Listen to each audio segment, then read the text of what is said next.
Good evening. Good evening. All power to the people.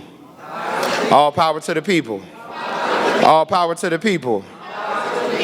Some of y'all shy. Y'all don't want no power. Y'all not people. What's up? I'm honored to be here this evening. Honored to have accepted or been able to accept the invitation in the stead of the very big shoes of one Linda Sarsour, who is a comrade of mine, who serves on the board of the organization that I once led, who is a tireless and fearless freedom fighter, not just domestically but internationally, who daily is under threat of retribution from the hateful elements of this country and around the world. So I'm honored to be here as a replacement for Linda Sarsour, and I'm going to do my best, but if we can give her a round of applause in her stead.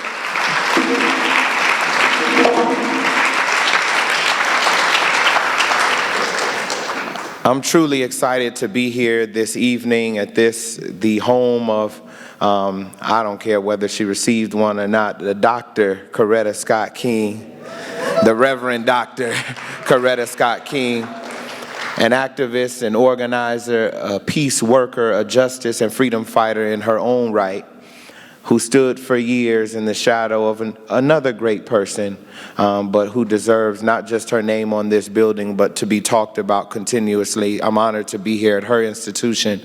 I come to you all from Chicago, Illinois, home of the great Fred Hampton, birthplace of Frances Cress Welsing, another alumnus of this institution. I live in Miami, Florida. It's the headquarters of our organization. We started in 2012, as you heard, after the murder of Trayvon Martin. But I didn't start off as an organizer or an activist. I started off the oldest of 4 boys born to a preacher and a teacher in Chicago, Illinois.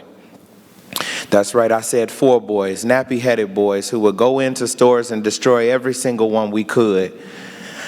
I was born to the smartest woman and the smartest man that I've ever known.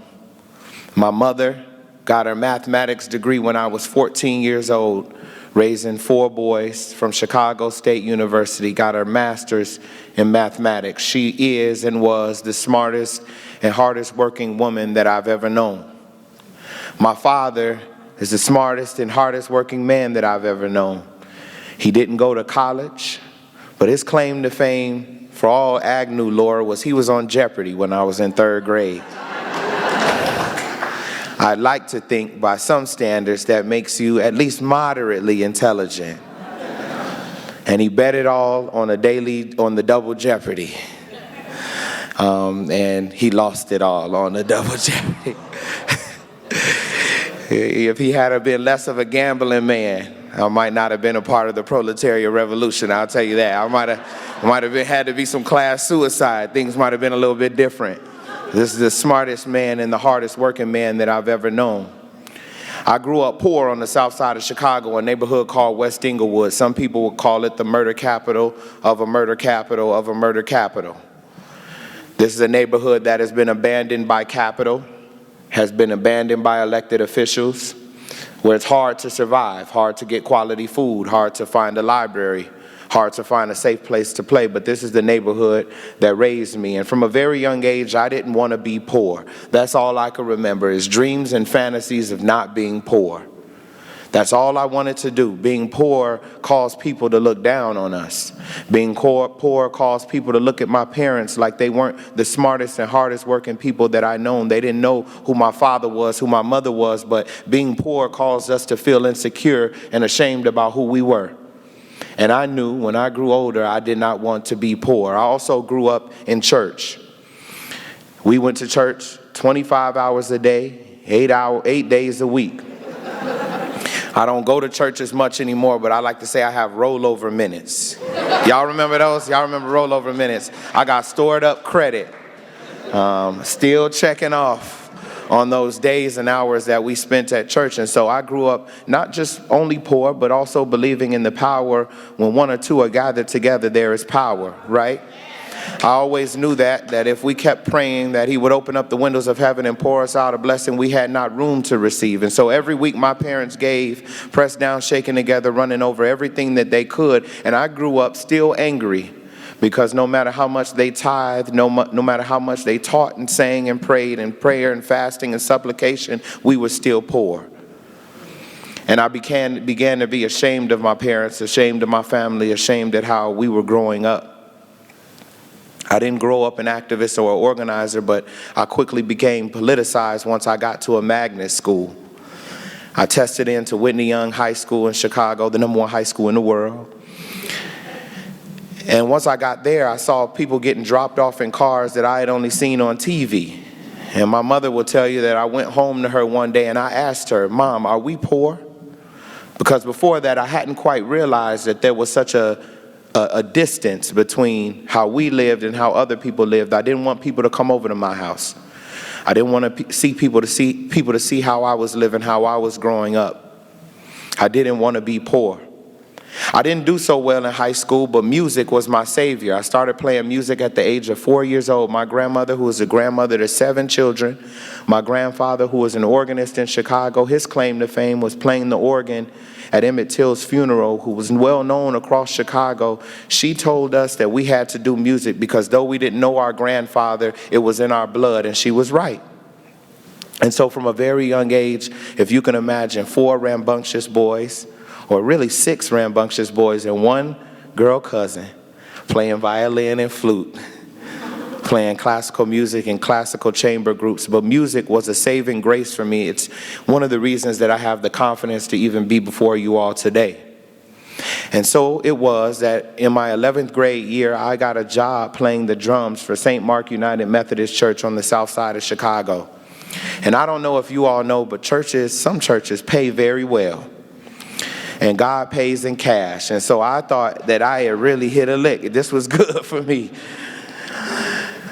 And so it was that my senior year came around and I had already been playing for this church for 2 years. And they had a service and they allowed all of the seniors who had graduated to stand up at the front of the church. And they all came and they all stood up and they announced what college they were going to. And it was a variety. University of Illinois, praise God. Yale, praise him. Princeton, praise him. Southern Illinois, please God protect them. It's a party school.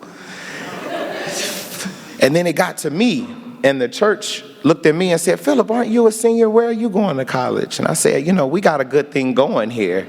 I thought I had reached where I wanted to go. And so they said, "No, we got a new drummer coming in. There's no place for you here. Let's find you a place to go to school. Where have you applied?" And I told them I had applied to a few schools, and I named off a few, and I had gotten accepted to a few. And then I finally got to Florida A&M University. And they said, "You're going there." And little did I know that there were people in my church who had gone to FAMU and had begun to conspire to get me to Florida A&M University. And on that Sunday, they took up an offering of $2,000 and raised money for me to be able to go to college. And I rented a minivan, and I took my parents and I took my brothers, and I drove down from Chicago to Tallahassee, Florida, to go to Florida A&M University. I remember it like yesterday. My parents drove me down or rode down with me, and when we got to Tallahassee, they played These 3 Words by Stevie Wonder, and we all cried. Because it was the first time that anybody from our family had gone so far away from the family, and I had a complete culture shock. They enjoying it. I had a complete culture shock. I didn't know that black people could be different. I hadn't any conception of Caribbean folks or black people from Florida or black people from DC or black people from Baltimore or Ohio. I didn't know anything about other black people, and I thought I wouldn't survive. I thought I couldn't make it there. And I remember my first week being on campus, I saw the student body president of our school stand on a stage similar to this, and I was on the front row sitting next to my mother. And this was a person that I looked up to. His name was Larry O. Rivers. He was a student body president. He was a young man, a junior. And to give you a picture of how incredible this young man was, is in his freshman year, he had authored a book on the history of Florida A&M University that the school was using while he was in school. So this brother was impressive, and I looked to my mother and I said, I want to do whatever he's doing. And my mom said, I love you, son. Shoot for the moon. Land amongst the stars. You barely got up out of Whitney Young, but I like your gumption, Faith is the substance of things hoped for, the evidence of things not seen. And I made a determination going to this black college that I was going to throw myself into everything that I could at the college. And I did. Within the first week, I had taken my first drink of alcohol. I gotten both of my ears pierced and I got a tattoo all in 1 week. This is a true story. All in 1 week. You see, I didn't stop, but I did it all in 1 week. I was that kid. How many of you all know that student? Maybe not. This seems like a upstanding student body, but that's who I was. Everybody was like, oh, Phil's here. I'd also had a little bit of a streak in Chicago and Atlanta. We're battling each other. There was a lot of weird stuff going on my freshman year. But I had stuck to my goal that I wanted to remake myself. I wanted to live up to what my parents imagined for me to be. I wasn't valedictorian or salutatorian or middle of the class dictorian. I was, somewhere in the top bottom third. And I wanted to make them proud. So I decided to run for student government. And on my campus, student government was something to do. It was something of importance. I don't know about here, but it was pretty cool, trust me, at my school. And so I ran, and I remember telling my friends that I was running for freshman class president and hearing resounding discouragement. You will never win, bro. You see what you've done to yourself over the past 3 weeks. This isn't for you. This is not your ministry, brother. But I picked a good vice president who was from Miami, Florida, who knew everybody on the campus. And so my early start in politics my future was bright. And I sang and gave roses to people in the student, and I wound up being freshman class president. All right? Yes. I made a lot of lofty promises. This was 03, so it was cable in the dorms was our big, Wi-Fi would have been a whole nother crazy thing. But it was cable in the dorms for all. And by my sophomore year, I hadn't had the money to return back to school, and I remember the summer after my freshman year, having more debt than I had money, and not being able to pay for myself to come back to school. And I wrote letters to everyone. I hope it is never found, but I wrote a letter and sent in a video to Oprah, asking her to help me in school. I wrote letters to the newspaper asking her to help me get into school. And it was the summer after my freshman year that someone called me from FAMU and asked me about our future plans for the next year, and I told them I wasn't coming back. And it was that a week later I got a call from an administrator at the school telling me to get to Tallahassee, that they were going to find a way for me to be able to get back to school. And this is the history of black colleges. And so I came back my sophomore year feeling like I had a little bit more of a mandate, and I ran for sophomore class president. My vice president at this time had decided that she didn't want to further her career in politics. And so I ran with my good friend from Chicago. His name was William Miller. And my last name is Agnew, his last name is Miller, and our slogan was, we're putting the A&M in Florida A&M. Once again, my future was bright. And we ran unopposed this time. And so we had crushed all competition with our promises made, missions accomplished. I also joined a fraternity that year. I joined the oldest college fraternity for African Americans in the world, Alpha Phi Alpha. And it was that after my sophomore year, I had begun to become that person that I had always imagined. I became a little bit of a monster. I had gone in a matter of 2 years from the person who wasn't invited to parties to the person who was throwing the parties. I had become quite a large fish in a very small pond. I had become quite popular, quite full of myself. There was no party or event that I could not get into. There was no fun that I could not have. People at Florida State University thought I went to Florida State University. I had even decided at that point that it became necessary that when you came to campus, that you had to know my face. So I decided to put my face on a billboard to welcome everyone to campus right in front of the school. I had become a monster. But I had reached everything that I thought I wanted. I had begun to feel a confidence in myself that I had never had before. And you couldn't tell me anything. And it was the summer after my sophomore year when a mentor of mine gave me a call. His name is Daryl Parks. And he had been the student body president at FAMU before me. He was a part of my fraternity. He was a highly successful attorney in the city. He threw happy hours at his office, and when he called, you answered. And he called me one day and he said, "Philip, I want you to come to my office." And I thought this was an invite to one of his parties, and I said, "What time?" He said 5. I said, "I'll be there at 4:30. And I got to his office, and I remember seeing a bunch of my friends all around and people that I knew from Florida State University and Tallahassee Community College, and started to array ourselves in the room preparing for what was going to be another night in this college life that I had crafted for myself, the one I always dreamed of, the one I saw on A Different World, the one I saw on Drumline, the one I saw on Animal House with black people. This was going to be the future that I wanted. I prepared myself for another evening like that. And he came in and he set us all around, and I remember he didn't look like it was about to be a fun event. I thought that this event was starting a little bit differently. And he came in and he wheeled in a TV. It had a VCR on it. Now, a VCR is a machine, and you put these plastic things in it, and you put it in, and it plays. A video plays on the TV. And he wheeled in this TV and he put the VCR in, and I saw a video, and he began to put it on. There was no sound to the video, and it looked like there was a group of kids running around in a circle. And there was no sound on the video, but they kept running and they kept running, and eventually one of the kids fell to the ground. And I didn't know what was going on. I couldn't hear. I didn't know where they were, what they were doing. But eventually, one of the guards, a guard came off the screen and picked up this young kid.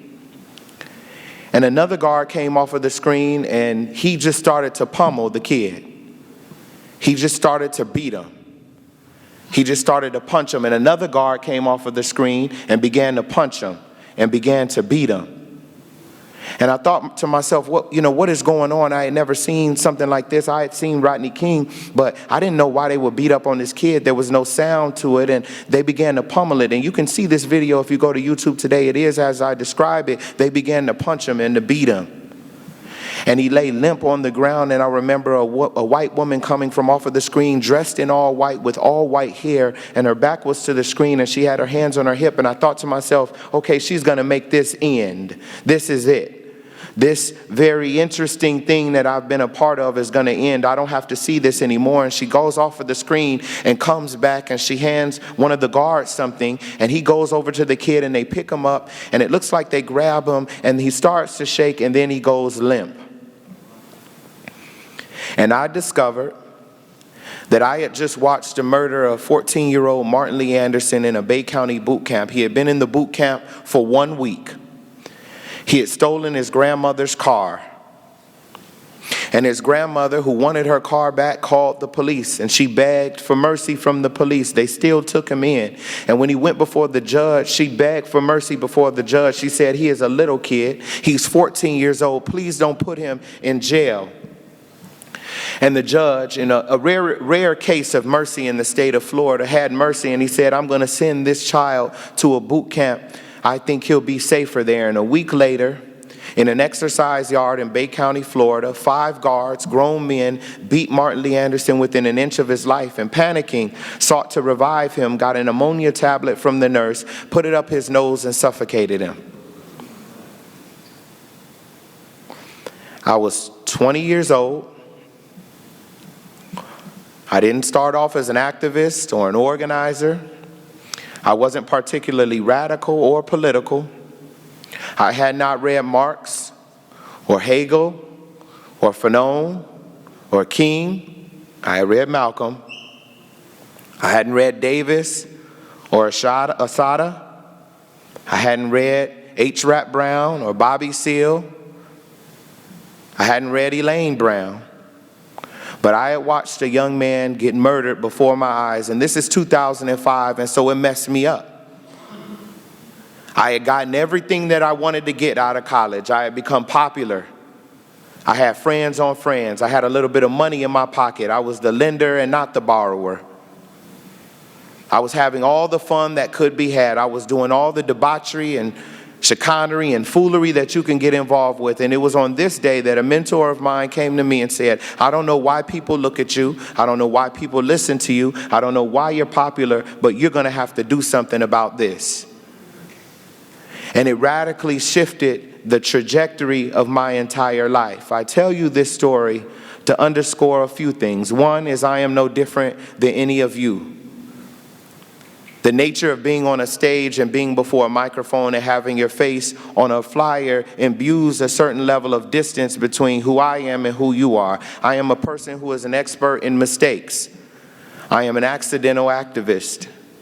I am a person who, as they say in New York, who saw something and decided to say something, who was pressured from mentors, from people who I looked up to, from people who I wanted to look cool to, that being a student at a college had a particular role, that being a student at an HBCU had a particular mandate, that we have a responsibility in this world that is larger than our college campus, that is larger than our fraternal or sorority affiliations, larger than our business or law or singing groups, that we have a duty and a gift by virtue of being on a college campus to move this country forward and to fight back against the things that seek to destroy our children, our families, our communities. And so we organized and we started a little group. It was called the Student Coalition for Justice. We had students from FAMU, Florida State University, and Tallahassee Community College. It was my first time doing anything like this. I want to underscore a second thing. I am quite an accomplished follower. I followed women and Latino organizers who had already been waging war on their campuses for dignity. And we started a group. And within months, we had gotten the boot camp closed. We had gotten all of the guards arrested. We had gotten the sheriff fired from his job. We had made the governor, who was Jeb Bush at that time, you all remember him? You're welcome. He came back from Iraq and he came and apologized to the family. And we felt powerful beyond belief. We felt that we could do anything, that justice would come pouring down like manna from heaven, that the revolution was surely on the way. We could feel it beneath our feet. And so we went back to our regular lives. My parties got bigger. More fun was to be had. And 6 months later, all of the guards were acquitted. The boot camp was reopened and the sheriff got a new job doing less and making more, because in Florida, Disney World is the only place where dreams come true for children.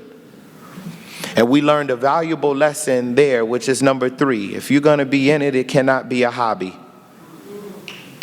If you are committed to the work of advancing our country, that this is something that you have to live and breathe. It doesn't mean that you don't have a daily occupation. In fact, it might necessitate that you have a daily occupation. It doesn't mean that you don't care for yourself, that you don't edify yourself. It doesn't mean that you burn yourself to the ground, burn that candle on both ends, but it does mean that the enemy that we are up against doesn't sleep. They are committed every single day, and we have let the monsters in. And they are destroying our children, destroying our waters, destroying our democracy. And the only way that it will be stopped is if we see something, say something, and do something. And you all, students at Antioch College, have a particular responsibility. It is in your history. You cannot say that great women and great men have not traversed this campus before. You cannot even say that you don't have a campus that sees in its purpose a social justice calling.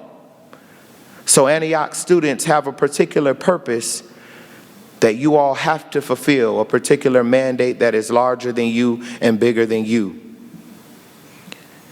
On the way over here, I was reading a book called Art and Fear.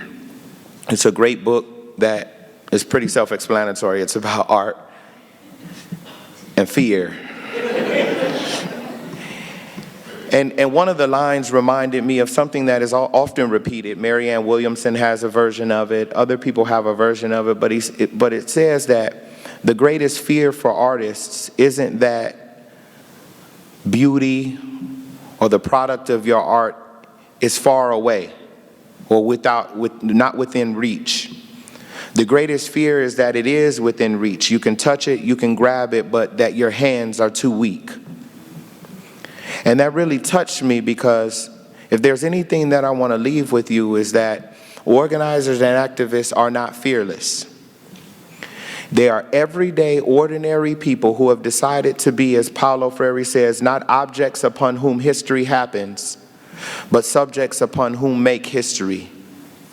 They are everyday workers and domestic workers and cooks and sex workers and immigrants and farm workers who have decided that they want to live in a world better than the one that they inherited. They are people who understand that their purpose is larger than profit. That to leave the university and go and do as they do, to become a black version of what they do, a Latino version of what they do, a native version of what they do, is insufficient and is a betrayal to our people and to our history. And I imagine that's why each and every one of you all is here as a part of this boot camp, to learn the tools, the tricks of the trade, to be inspired, to hear from other people, to share best practices and learnings. But the true testament of what you all are going to do over the next 2 days, or even your entire college career, is what you do for the least of these. What you do for those that saved up a little bit of money for you to be able to go to school. What you do for those that said, no, you don't come here. We doing that. You don't do that. This is what we're going to do. You go over there because you're going to be the best of us. You're going to go and get that knowledge. You're going to go get that degree.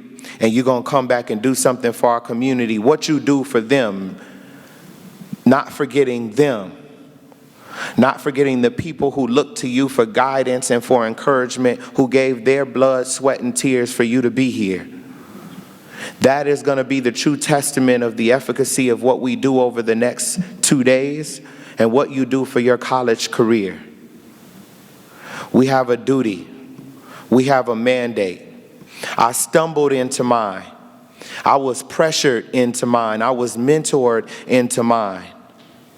I hope to serve as a catalyst for some of you all to ascend into yours. This is the highest calling you can do, to be of service to other people, to organize for power. And we have a legitimate opportunity. We stand at a crossroads right now.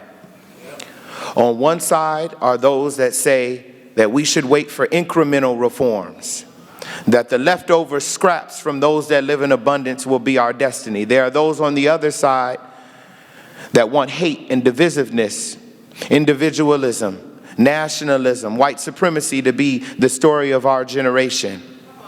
There are those that tell us that bankers are great gifts from on high that descend from heavenly penthouses with messages from the bank of God. They tell us that Jesus signs their mortgages, that they own God, that they are the people that make this country great, but we know different. We know it is the cooks, it is the cleaners, it is the bus drivers, it is the mothers raising their children and theirs. We know it is the men and women working in tunnels, the men and women working in mountains. It is those unseen people who make this country what it is. We are the people that make this country great. So it is time for us to praise them. It's time for us to uplift them and honor their memory, honor their sacrifice, honor their courage every day, because we have the gift of being a college student.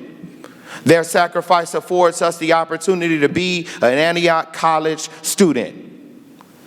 And 2020 is at our door. It's knocking at our door right now. 2020 is here and it is knocking on our door.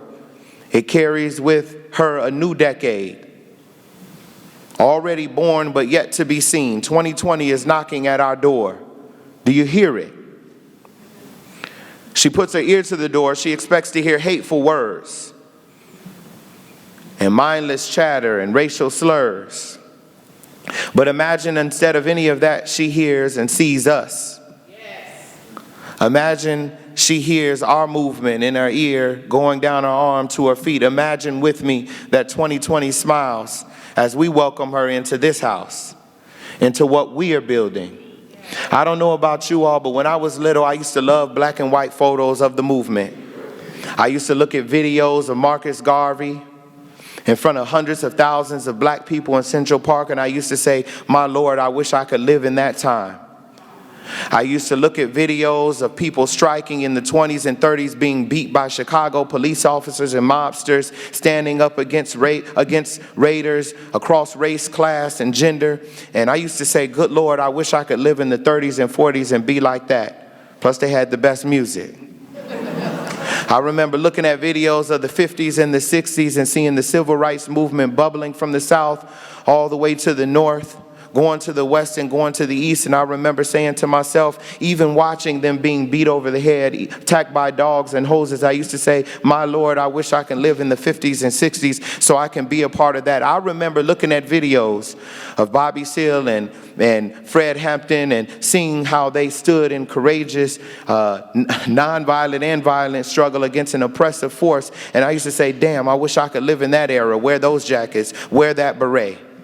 I used to say, I want to live in the 60s. I want to be like them. I want to be with them. I remember looking at videos of the 70s and seeing American Indians taking over Alcatraz, declaring that this land is our land, declaring that we're not going to leave until the settler colonial state is rid from our lives, from our culture. And I remember thinking, oh, I wish I could be living in the 70s. I remember looking at videos from the 80s and seeing people who were stricken with the AIDS virus saying we deserve lives of dignity, not to be dead in the thousands while our government ignores us. I remember stone walls falling at the feet of LGBTQIA people. I remember looking at people standing against the apartheid government in South Africa, and I remember saying, oh my Lord, I wish I could live and come of age in the 80s so I can be a part of that. I remember the 90s. I remember the 90s as people stood up against World Trade Organizations, stood up against the crack epidemic that was ravaging our countries, stood up for Rodney King, took whole cities down in the wake of their anger. I remember saying, I wish I could be old enough to do a little bit of that in the 90s. I remember the early 2000s as the towers fell and seeing people stand up against the war that was set to destroy the lives of people both domestic and abroad. I remember being a senior in high school and saying, I wish I could be a part of that. And here we are in the dawn of 2020. And we no longer have to wait or imagine or pray that we can be a part of a movement.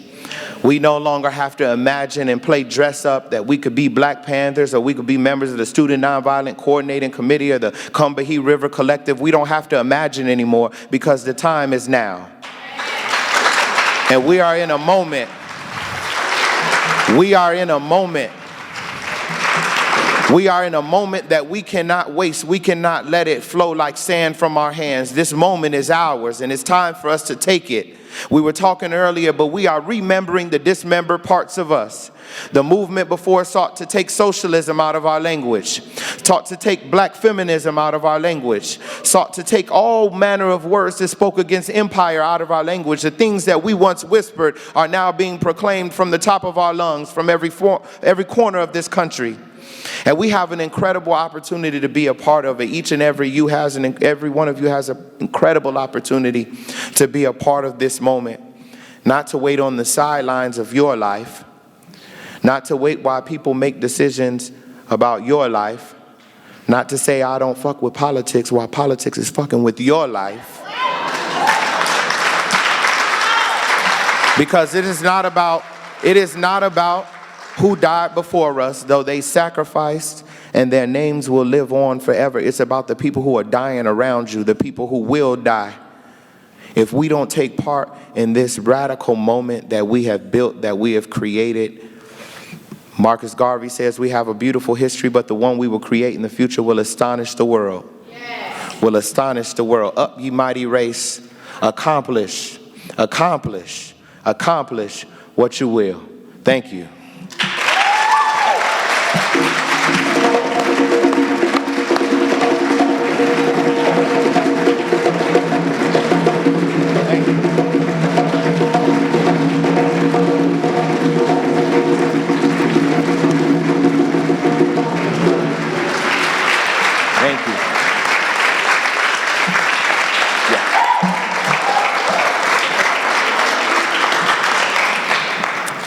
So thank you all, thank you. I wanted to leave time for this to be a dialogue, not solely a monologue. Everybody can participate, even this brother who was asleep half the time over here in the turtleneck. And we're gonna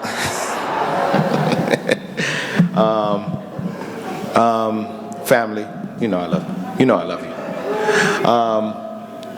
So anybody that has a question, anything is on the table. I didn't want to give a long diatribe about who I am, but as discussed already, I am an artist. I believe in the power of art. I believe in, as Paul Robeson said, that artists are the gatekeepers to truth. I believe we should call out Paul Robeson's name far more often. And so anything is on the table. And there's mics going around here.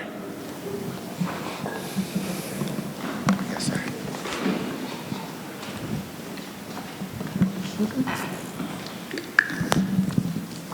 I'm going to talk slow because I have an accent. Thanks very much for a very good presentation. My name is Shaka.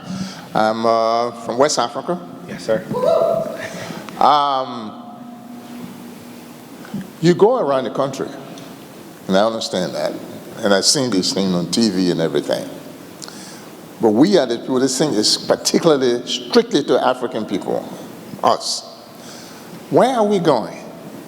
Do you really know when you go around? What do you see? What are you seeing? African peoples? Huh? The diaspora? I'm talking about us. Whether it's in the diaspora, yes, especially in the diaspora in this country in particular. I mean, that is a large question. So I serve as a surrogate for one of the campaigns for presidents, the front runner for president. I ain't say no names. I ain't say no names. That sounds correct. Okay, but that is how I'm afforded the opportunity to be able to travel the country. And the reason I couch it in that is because I'm put in particular situations. This is what I'll say. I have done now as a part of the campaign and in my adult life organizing, I've been able to talk and listen to black people of many different ilks. Miami particularly has a full range of diasporic Africans from all over the world.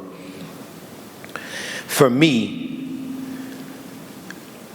we have our institutions, whether it be the church, whether it be historically black colleges, whether it be in some ways our families, have been immersed in a neoliberal nightmare. And so what we propagate, what we give to our children, especially if you're an immigrant, right, is, listen, you're here to keep your head down. You don't cause no trouble. And I'm not saying this is not all justifiable. Hands at 10 and 2, right? You don't make any sudden movements. Stay on the straight and narrow. If you're a Caribbean, don't hang out with African Americans, right? Keep your head down and keep moving, right? And that has been something that our churches, through Prosperity Gospel, right, through our institutions, right, have been inundated and immersed and baptized in that neoliberal tradition. And so I see it when I'm going to HBCU campuses. We are able to organize at a PWI, partially because there is, I think, a need for black students and poor students to be together. Maybe that's a part of it. But HBCUs give us some of the hardest time organizing on their campuses, right? Because they're afraid of losing the status or afraid of losing state funding. Churches are afraid of losing the status. I've had a number of pastors say, I let all of the candidates come. And I say that, that's a cool concept. But a shepherd doesn't take the lamb everywhere, right? The sheep everywhere, right? There is a direction that we need to go. So I say all of that to say what I have been able to be a part of and what I have witnessed over the last 10 years is a generation of young people who saw the first black president who had a ceiling taken off of our head. That was what we said when we were little. I want to be the first black president. And the whole auditorium be like, oh. And then it happened. So that ceiling was lifted at the exact same time that the floor fell out. And so what I've experienced over the last 10 years is a new generation of people who are fighting back against reverends, fighting back against clergy, calling them in, but also organizing around a black radical tradition and a reclamation of the black radical tradition that I believe is going to force our entire community forward. I think there are conversations that are now happening at the dinner table, that are now happening at the deacon board, that are now happening around this country that I've been party to and witness to. Great many conversions by the converted, right? And I believe that I'm an eternal optimist, but I am a realist as well. I'm a Cancer Gemini. I don't know if that, but it is those things that allow me to remain angry about why we haven't gone farther, but also incredibly optimistic about the organizing that is happening in the black feminist tradition, the black radical tradition, which aren't two different things, but seeing the different groups that are bubbling up around the country, right here in Ohio. Come on. Right? We are allied with organizations here in Ohio. These are we used to say Flohio, right? This was Flohio. We have Florida and Ohio together. Relationships are being seeded. Relationships are happening, atrophying, and then coming back together bigger. And we're coming back together and saying, yo, we haven't talked in 3 years, but look what I got. I'm bringing this, and we're bringing it back to the table in the best political potluck I've ever seen. So I think we're in a time where the emperor has no clothes. Capitalism and the global rise of the neoliberal nightmare is now unabashed, can be seen by all, no one can feign ignorance. And on one side, we have something that is bereft of logic, but based on fear. And on the other side, we have us, right? And the organizing that is required is happening, I believe. Last thing I'll say, because we got time, right? Last thing I'll say is social movements created this Sanders moment, and the scaffolding for what we're going to do afterwards has been built for a long time before that. Does that help?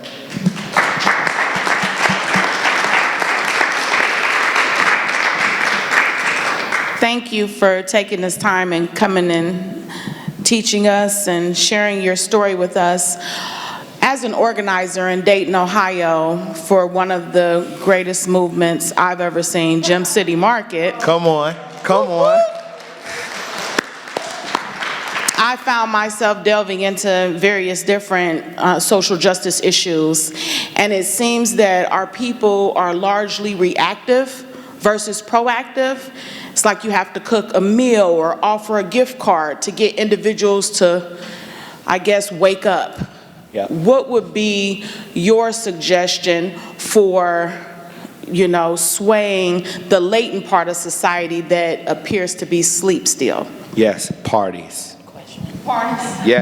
Yes, and I'm gonna expound, but that is the answer to me. So Dream Defenders has continuously done parties, and I think especially on a college campus, and I don't think it's any different. I was in a fraternity, and I bring it up often because it was a source of great pride and great, a whole bunch of things I had to deprogram as well, but it's an important part of my life. As a part of a fraternity, it didn't matter if it was raining outside, you was coming to our party. So even if we found out it was about to rain, for example, we'd be on the phone, yo, we need shuttles. We need to go. Who got umbrellas? Go to Walmart, buy a bunch of umbrellas, buy a bunch of ponchos. Let's make sure we do a rain drink special. Make sure everybody wants to come out. Thunderstorm party tonight, right?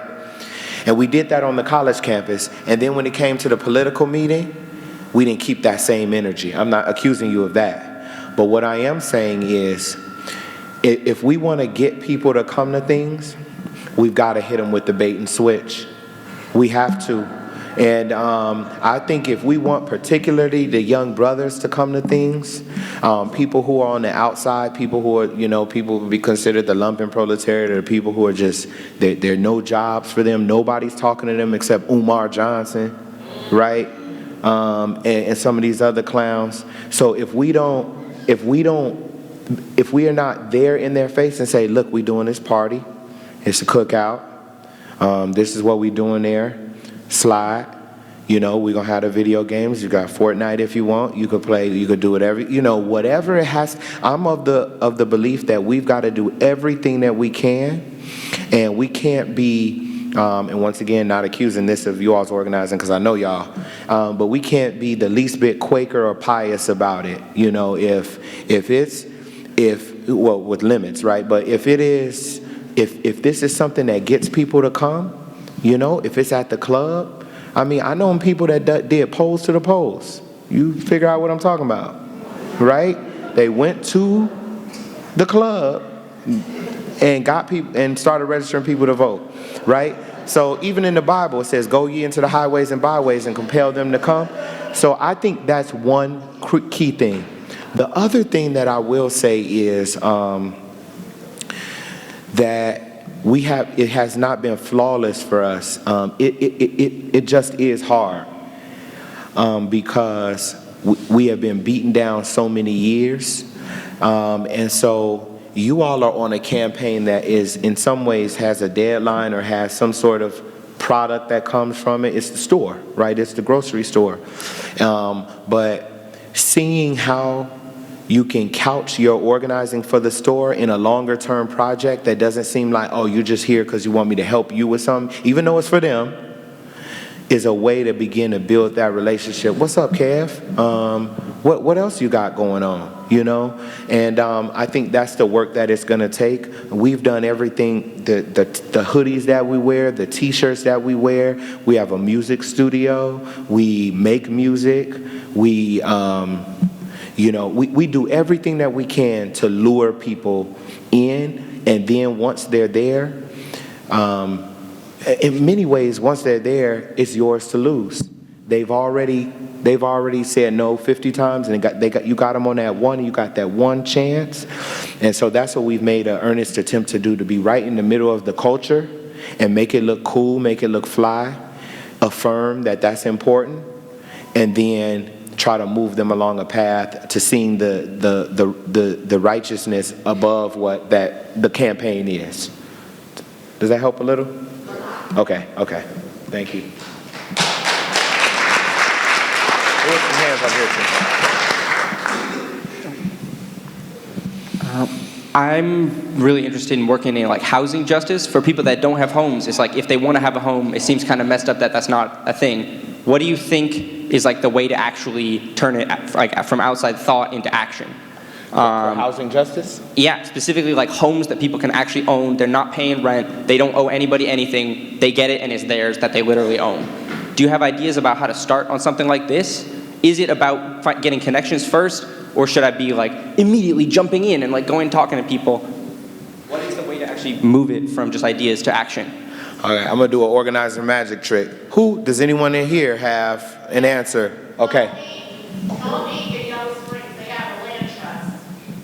Great. All right. Yeah. Also, I have a unified power meeting. I'm starting the land trust in Dayton. You're welcome to come on Saturday from 1 to 3 at Central State West. Come on. Is there anyone that's still waiting? All right, he needs a ride, but you all are gonna connect. Y'all are gonna connect. Yes. Yeah. Also, Senator Sanders wants to eliminate homelessness.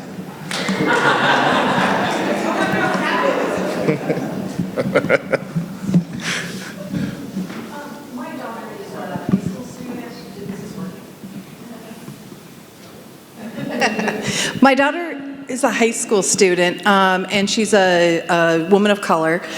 You mentioned authors before. She was very impacted by watching When They See Us. What 3 books would you recommend she read? Oh, okay. The autobiography of Assata Shakur.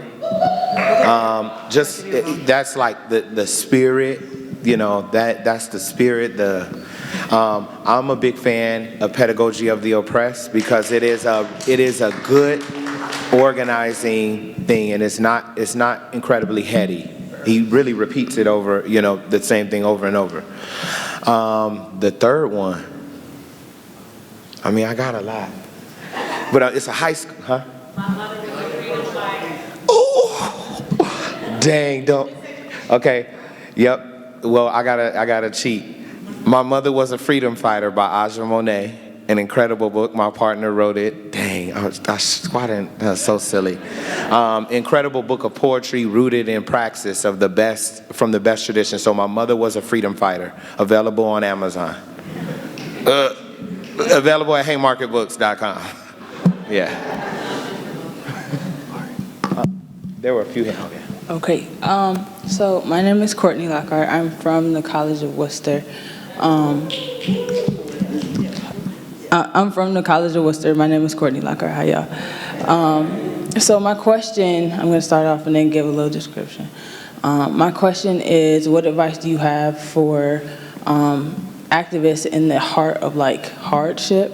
My school is a predominantly white school. I've done a lot of activism in my school. I'm the president of Black Students Association, and I reestablished the NAACP on campus. But I do receive a lot of pushback. I'm a senior now, so I was kind of kicked into these positions.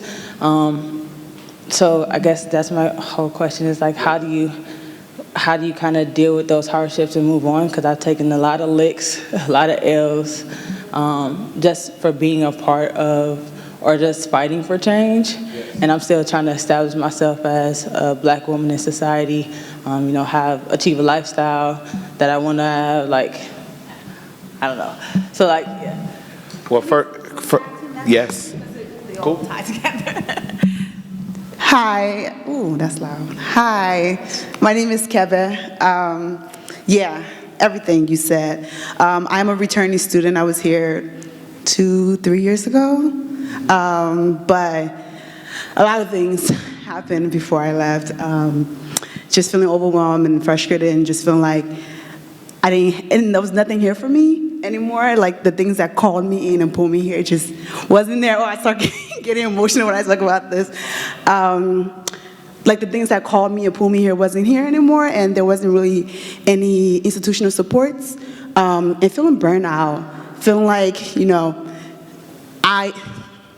I and others were expected to be activists, and then when we actually were, we weren't supported. So everything you said, yeah. What advice would you give to students currently experiencing that, and how do they move forward? Well, I think first, declaring it and saying it is a first step. So I just want to, sometimes it sounds like just words. I think at the core level it is, but I just want to say that you all are seen, that the work you all are doing is important. There are people who probably see you and don't come to anything, but are following you, are looking up to you that you have yet to meet yet. So I want you all to know that, because it is true. It is so. The other thing is, you all are in a room right now of people who heard that, right? And did not know that. I'm absolutely sure the folks that invited me, if they had known that to be the state of affairs, would be behaving and being different. And so you declaring that is also a part of saying there are people in this room who we are calling to the floor to be here and to stand by our side and to show solidarity and to be in this with us. So that's the first thing. There's no advice for that. There is for you. That is advice for the room. That you all have students who are called here by Coretta, called here by the history that you all put forward, called here by your description on the Wikipedia page about who you are and what you stand for, and you're not living up to that. People are going, if someone went to business school and they went to the class and said, are you teaching accounting or marketing? And said, no, we're not doing either one of those. You would leave that school. And so you have every right to come here expecting a certain heart to be at a school and to not find it and leave. The last thing I'll say is to both of you all, but about institution. I'm going to try to give you a really grounded piece of advice. It's your second semester of your senior year, correct? You're about to leave. I think that the next few months of your time on campus should be dedicated to either identifying and or nurturing at least 2 or 3 other younger students on campus. I'm gonna go a little bit extreme, but you don't have to go this extreme. I know there are a lot of other activities you probably have planned, but I would say don't stress about doing no other thing, but number one priority, identifying, like set one goal for 1 week. I'm gonna find one student, one other person who I can begin to develop and give all of the brain trust that I have to them, right? That to me is the most key important thing that you can do, because right now if you keep fighting them, you keep fighting against the university, you keep fighting for air in a place that wants to suffocate you, you are going to be gone and you will not exist anymore, right? Which is what they want. And so I think your version of work, self-care, is to replicate yourselves, be identifying other people, and when you find them, pick up one of those books. You don't, like, when you find them, you don't have to say, all right, now we're about to do an interest meeting, now we're about to do a meeting. Y'all find one of those books, start to begin to share a political core together, watch some films together, begin to build that. I'm assuming that you don't have that currently, or do you?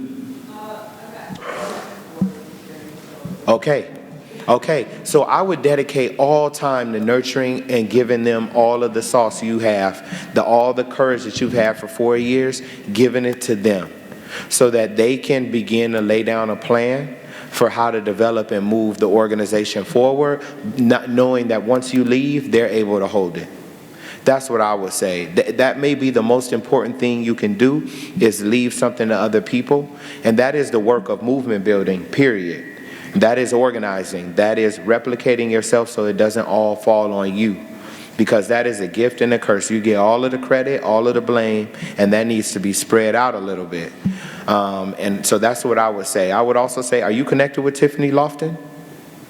Okay, Tiffany Lofton is an incredible organizer, one of my comrades. She is over the NAACP Youth and College Division.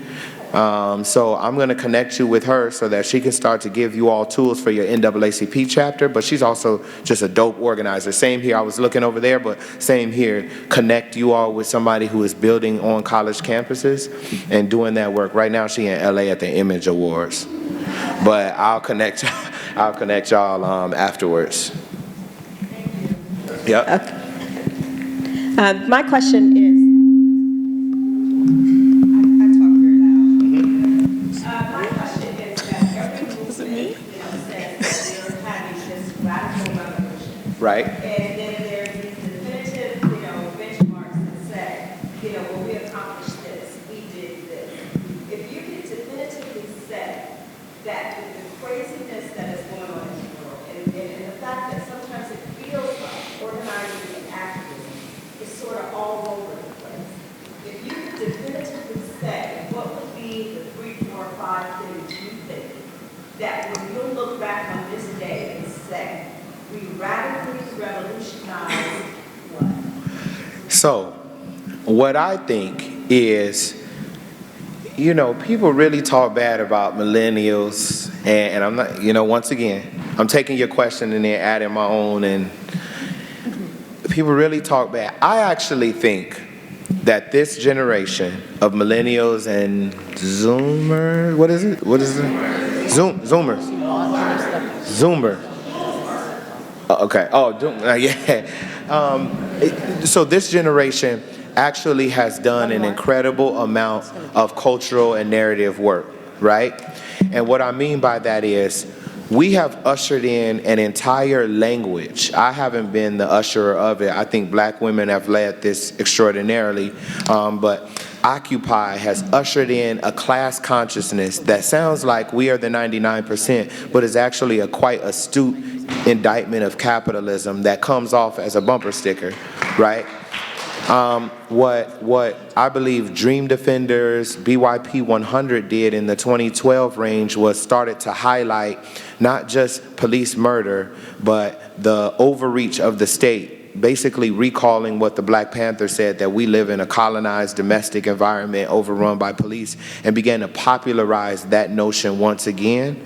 So I think that's a huge thing. And then BLM comes and says, listen, you know, for generations we've talked about race and class and to some degree gender, but we have not talked about sexuality and all the spectrum, gender and all the spectrum, and has shifted the culture there.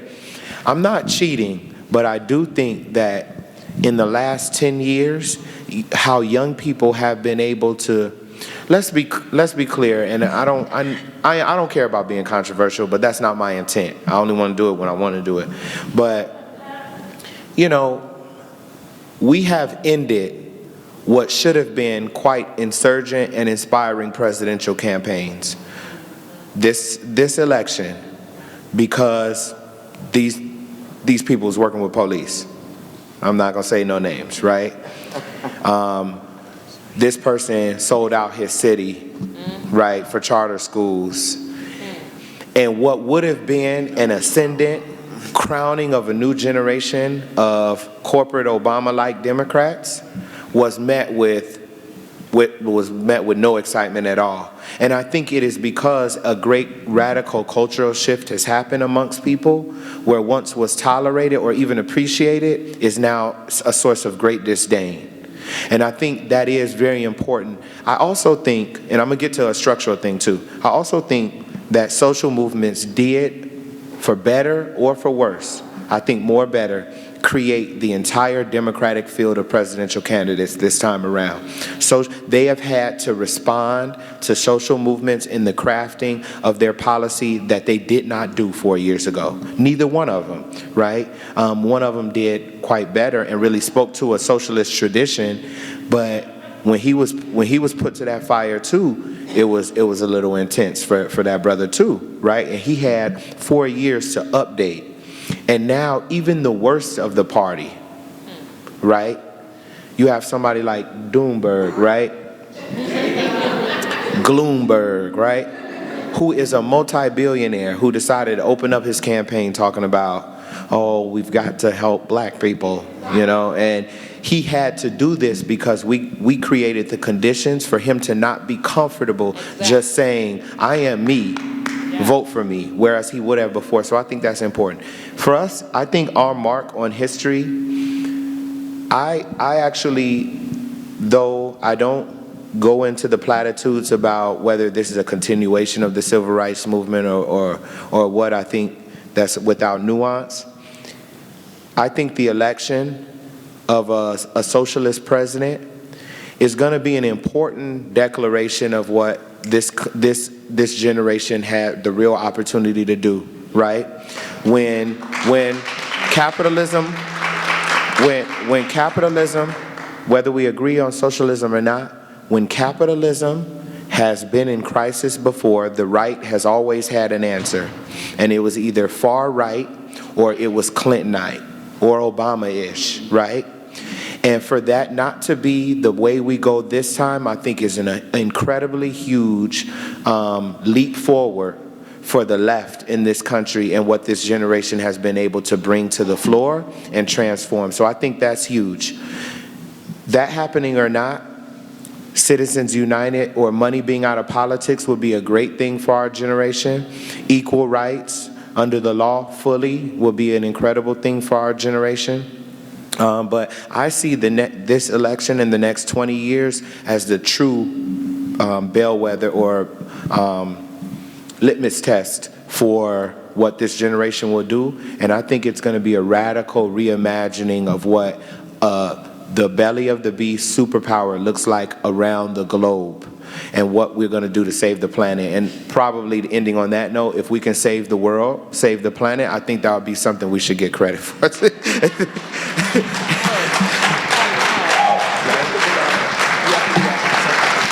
Sorry we don't have time for more questions, but thank you. Let's give him a louder, more thunderous.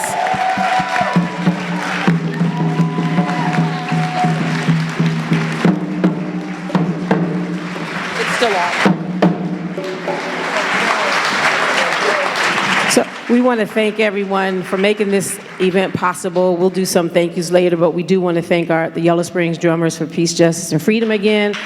And we want to thank DJ Basim from WYSO.